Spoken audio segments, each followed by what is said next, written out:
What is one of the worst things that could happen in the crypto market during this bear cycle? Could it cause more than just a crypto market collapse, affecting GSIBs or global systemically important banks? Hello, I'm Crypto Casey, and in this video, we are going to explore one of the worst case scenarios that could potentially have a detrimental effect on the crypto markets that bleeds over into traditional financial markets. A quick reminder to check out our sponsors, Afani, iTrustCapital, and NordVPN. Afani helps protect against SIM swapping. iTrustCapital is the place to grow your crypto retirement account tax-free. And NordVPN is my recommended VPN or virtual private network for staying secure online. Links down below. Awesome, let's explore a crypto worst case scenario.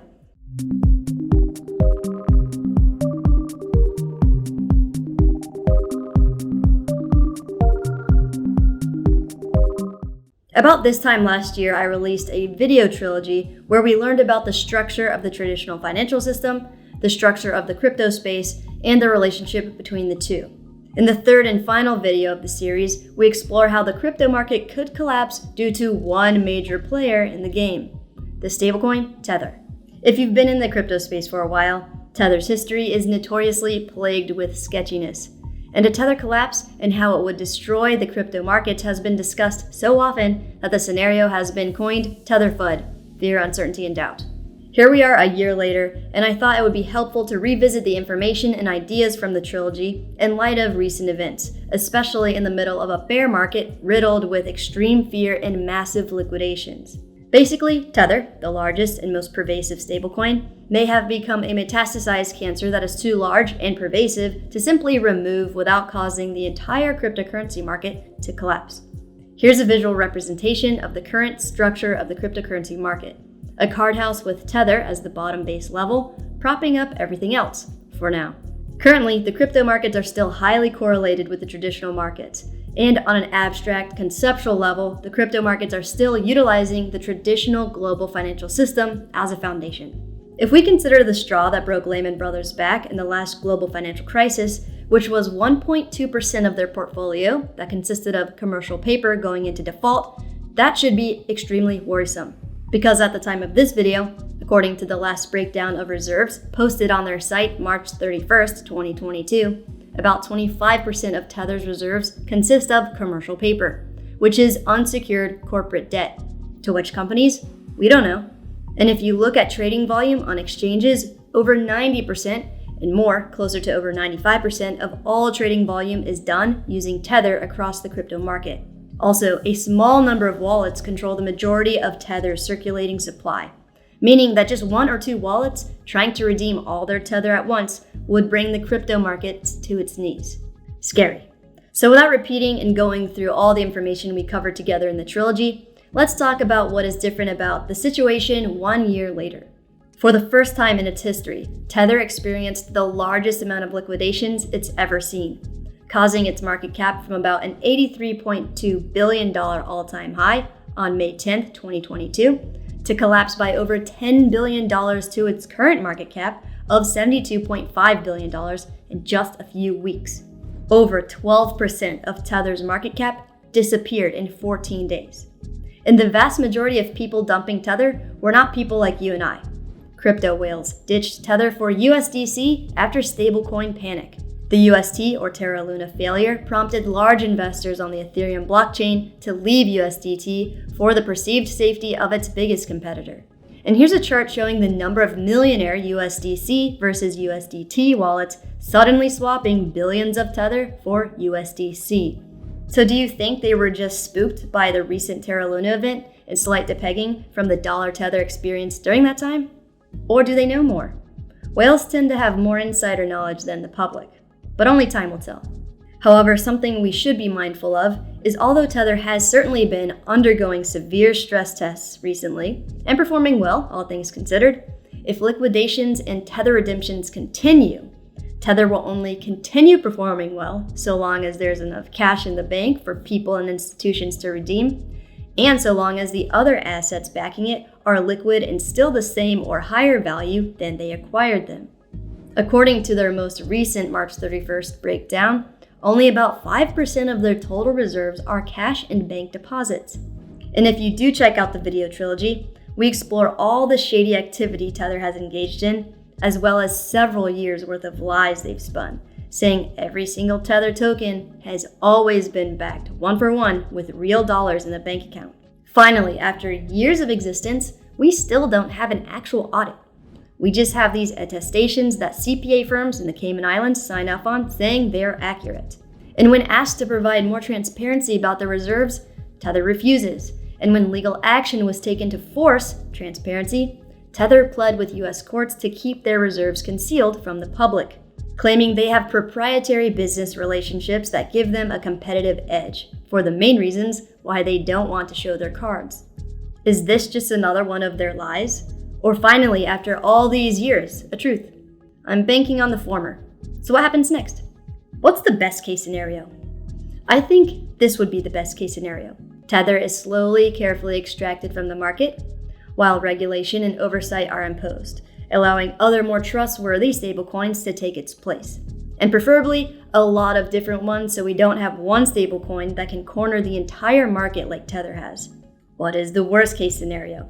Worst case scenario is a Terra Luna event with Tether.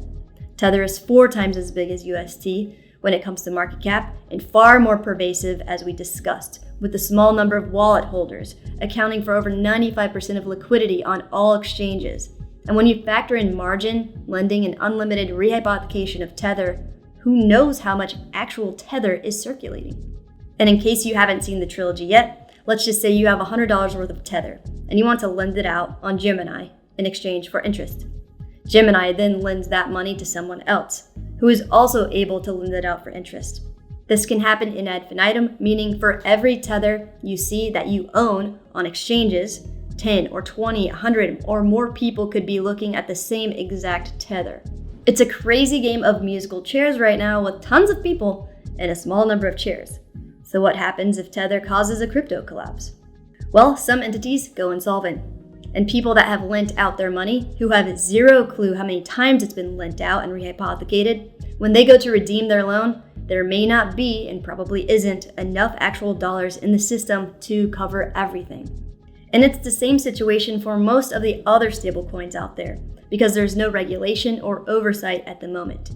And even if decentralized stablecoins are available, like DAI, the volume associated with them isn't enough to keep things afloat if Tether goes bust.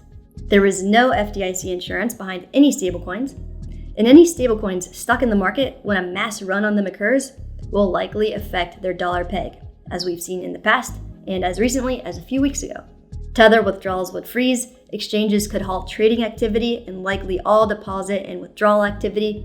People will freak out and the price per stablecoin would fall below the dollar peg. Anything you had on exchanges, be prepared to have access, deposit, and withdrawal restrictions, all while the price of everything drops significantly and quickly to the tune of 80 to 90%. Literally be prepared to watch the value of your accounts drop while there's nothing you're able to do about it. So as entities like exchanges go insolvent, lawsuits get filed, people sign up for them, but in the end, lawsuits take years, and if there's nothing to recover, there's nothing to recover. No stablecoin or crypto is backed by the FDIC. The government will not come in and save you, and with lack of regulations and most of these entities existing on a global scale, the legal system is far too behind to rely on if you lose your funds. If restrictions are lifted, people will be so desperate they'll take 50 cents per stablecoin, then nothing at all if that's an option. And we saw that just with UST go down to 0. So best or worst case scenario? Either way, if you think Tether's days are numbered and its demise will look more like a sudden collapse than a slow bleed out, you need to make a decision. If you're comfortable with the possibility of an 80 to 90% pullback and would hold on for the long term anyways, we're talking a year to 5 years, and want to avoid tax implications of selling, and want to keep your crypto, get it off the exchanges and onto a cold storage hardware wallet. Bear in mind that even if you have your crypto on a hardware wallet, the value and price that you see on the market will be the same value and price of the investment in your wallet. The only difference between leaving them on the exchange versus having them in your own wallet is if the exchange goes bankrupt and your crypto is still on the exchange, you will probably lose them forever and not be able to recover your funds.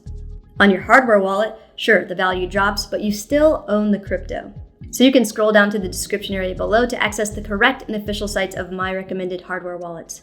BC Vault is my personal favorite. Another option are the Ledger devices, so scroll down to check them out. If you choose to stay in your crypto positions, also consider what you're invested in. Could small and medium cap projects survive a crash and long-term nuclear bear market? Most won't. So I would assess your portfolio and hold on to the larger cap, main cryptocurrencies if that's how you choose to play out a potential crash. Also bear in mind that even if crypto is on your hardware wallet, if a project fails and the token becomes worthless, or if the project is very small after a crash, there may not be enough buyers available in the market if you choose to sell, rendering it worthless. So also consider that possibility. Bear markets are perfect for building. We shake out the crypto tourists, the fundamental investors stay like we always have over the last several years, and we build. We build our knowledge about technology, about finance, investing, economics, psychology, the government, business structures, geopolitical relations, history, everything that affects cryptocurrency, where it's headed, and how it will get there. With that knowledge, we can build income streams that help us maintain our wealth over time, regardless of what market cycle we are in. If we enter another extended bear market, most people will quit crypto altogether, only to maybe come back next bull cycle. So if you would rather use a bear cycle to build your knowledge in crypto, consider protecting your ability to generate income in the space by learning more about the advanced technical concepts of blockchain to become a developer in the space. The Moralis Academy is a great resource to consider. And if you use the link below, you can access the Academy at a discounted price. So scroll down to check it out. Awesome. Thank you so much for taking the time to watch this video. If you enjoyed it, please make sure to like this video, subscribe to the channel, and click the bell notification to stay up to date on all the latest videos. So what do you think about the latest Tether update? Is this just more old news Tether FUD? Or are things possibly coming to a head soon? Let me know in the comments below. Be safe out there.